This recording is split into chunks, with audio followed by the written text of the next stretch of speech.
What's up, Magical Moments family? I'm coming at you guys with another video. This week we're going to hop in and talk about the difference between TouchPix and SnapPic. I see a lot of folks asking questions, people who are just getting started on their 360 photo booth business, and they're wondering, hey, like, which software should I spend the time learning? Because there is a steep learning curve, I'll tell you guys just right off the bat, and you want to make the right decision when you're first getting started, like as a beginner, which software really is going to, one, give me the most bang for the buck, and two, be something that's reliable and one that I want to invest the time learning. So that's what I'm going to hop in and talk about today.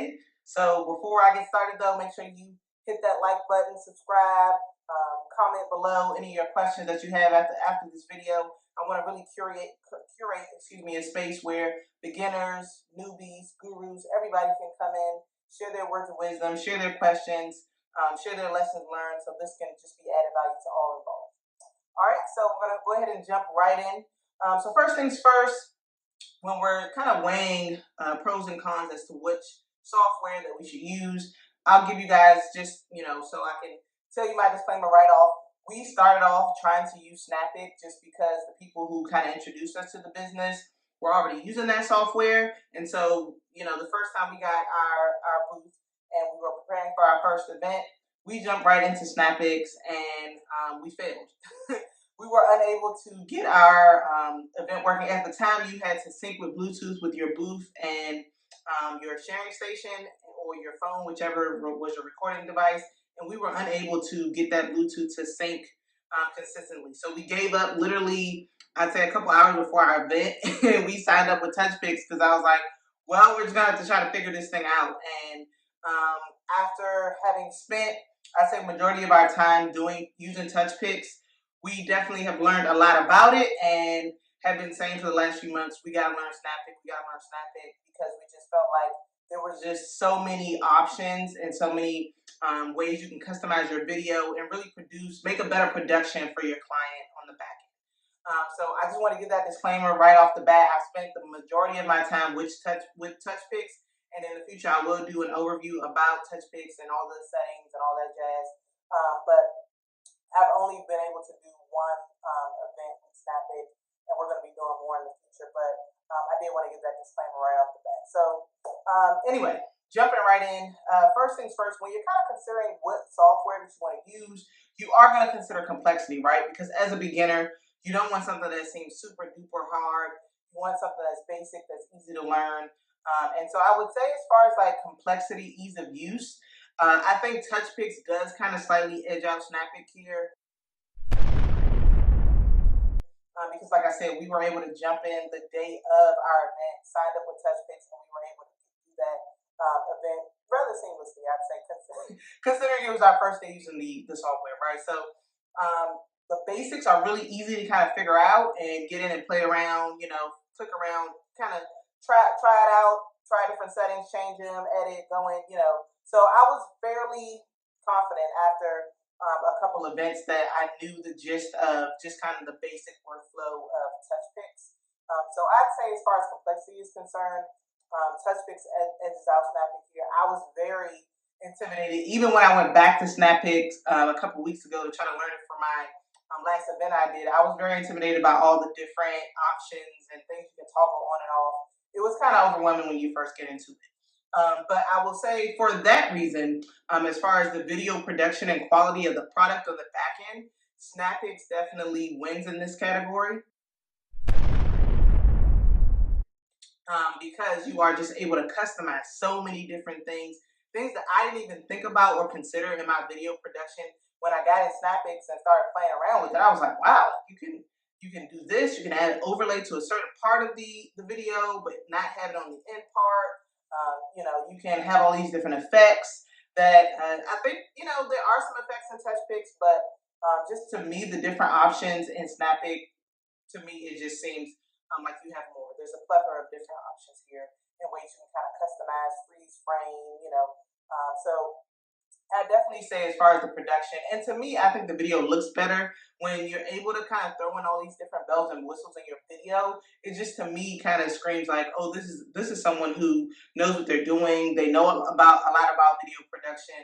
rather than with TouchPix, where we kept it pretty basic. There were some different effects that we used, but again, to me, it wasn't to the level of the option that you have with Snapchat. To me, it's kind of, I know you iPhone is going to hate me for this comment, but to me, it's kind of like choosing between an iPhone and an Android, right? Like, I'm an Android person. I love Android. I can customize so many different things on my phone, even though I don't do it a lot. To me, Apple kind of puts the handcuffs on you a little bit. Sorry, Apple.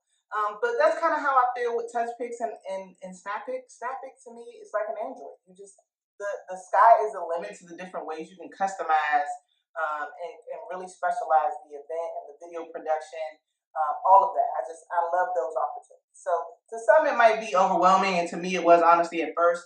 But I was just kind of amazed when I spent some time, sitting in SnapPix clicking around.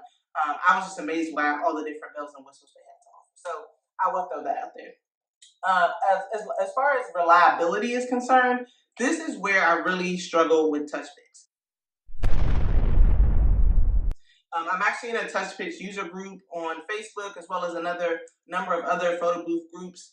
And something that people are always saying is like, hey, did you guys have this glitch this weekend at my event? I couldn't get my sharing station to work. I couldn't, blah, blah, blah. And it was something that me and my sister ran into as well, where we might be at an event and TouchPix might start off working great, and then midway through something happens.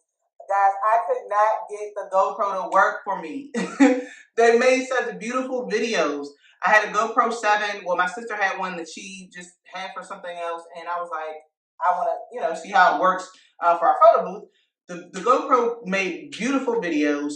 Every event, I've done at least 3 or 4 events with the GoPro. It stops working. About halfway through, it will stop connecting. And for whatever reason, I think it might be that the GoPro's overheating. That's just a hunch that I have. But halfway through, the GoPro stops working. So anyhow, I make the decision, I'm going to invest in a GoPro 10 because I really love the quality of the GoPro. So after having read, a couple of folks in the group saying, yeah, GoPro 10 is awesome. One of the girls even said, hey, GoPro has, I think it's like a 60-day, 90-day, don't quote me. I think it might be 90-day money back guarantee. If you don't like the product, you can send it back. So I said, hey, what do I have to lose? Went ahead and bought the GoPro 10. Guys, I spent at least 2 weeks trying to get the GoPro 10 to connect wired, because the whole point of me getting the 10 with TouchPix is that you could do wired connection. The GoPro 7 only has wireless. So since my wireless kept conking out on me halfway through, I said, I'll get the GoPro 10.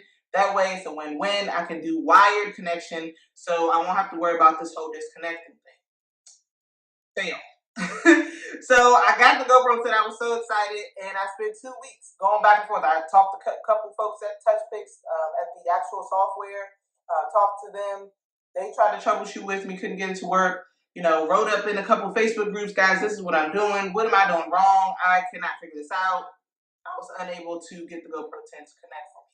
So I don't know if it was user error, equipment error, or TouchPix error.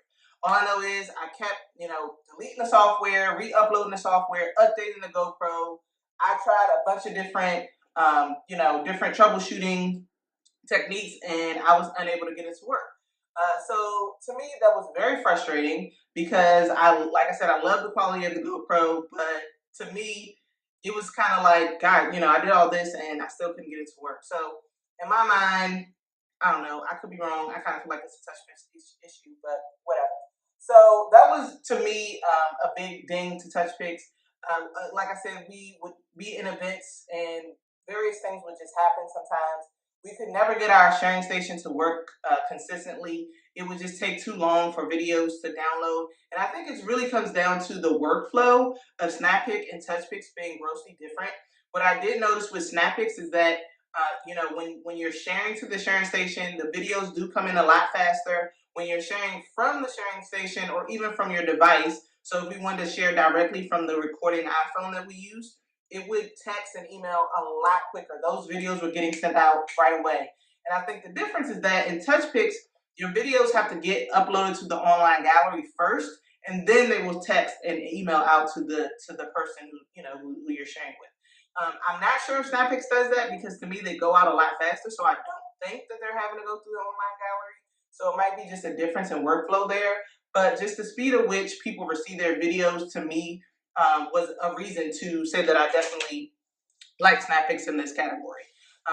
And like I said, the sharing station, we just kind of gave up on it with TouchPix because the videos took so long to get to the actual sharing station that we just ended up sending it from the recording device. And so it kind of just made the sharing station not really relevant, kind of useless. And I know obviously people are going to say, oh, what was the strength of the Wi-Fi? A lot of times we were using our personal phones as hotspots because we were getting good service. So obviously I know if I'm in a place that there's 0 bars on my phone, I'm not going to try to use that as a hotspot. But most of the events, they were really strong signal. Sometimes we would even be using the Wi-Fi of the location we're at. Sharing station still isn't working. So, I don't really know what the answer is there, but I'd say as far as reliability is concerned, you do want to go in, especially as a beginner, feeling confident about your software because it is the most nerve-wracking thing to get an event and be stressed out because you did all this practicing, you're feeling good, and then all of a sudden something isn't working with your software. So to me, reliability is really important when you're coming down and choosing what software you're going to use. All right, and then the last thing we'll talk about is price. Everybody wants to know the bottom line, right? This is a business. We're in it to make money. So we don't want to spend all of our money on software and not make anything. So pricing wise, I'd say TouchPix does slightly out edge SnapPix here. TouchPix, we end up doing usually, I think it was a $50 a week offer, or you can get, I think it's about $150 a month. So both of those fairly affordable when you're thinking, you might on the lower end, most events maybe make $400, $450 for that event.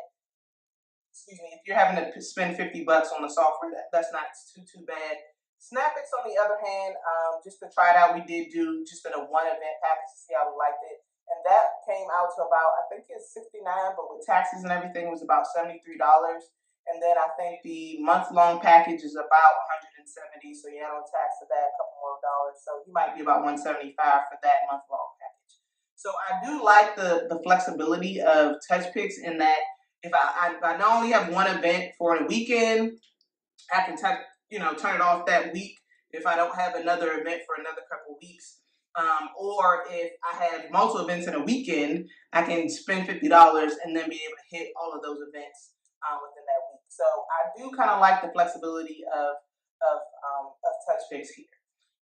So I think that pretty much covers all of it. I will say, all in all, guys, everybody has to make the decision about what's smart for them and their business, their level of comfort. Really evaluate what's important to you as a business owner, because what is important to me and what I value might be different for what you find important and what you value. So I won't necessarily give you a recommendation of which one to choose. I will just say, based on the things that I kind of outlined here, you make a decision for yourself. And then that way you don't have to feel like you're, being a follower. Being entrepreneurship is about, forging your own path. It's about being a problem solver. It's about, revolutionizing things, doing new things, finding out things, trying out things. So I really would encourage you to do that when it comes to your software, because there are even plenty of other Luma booths, DSLR booth. There's a bunch of different softwares out there that you guys can choose from. These are just the two that we kind of spent the most time on. In the future, I probably will. I thought about doing FunEvent just because I am an Android user. But we will see how that goes into the future, like I said.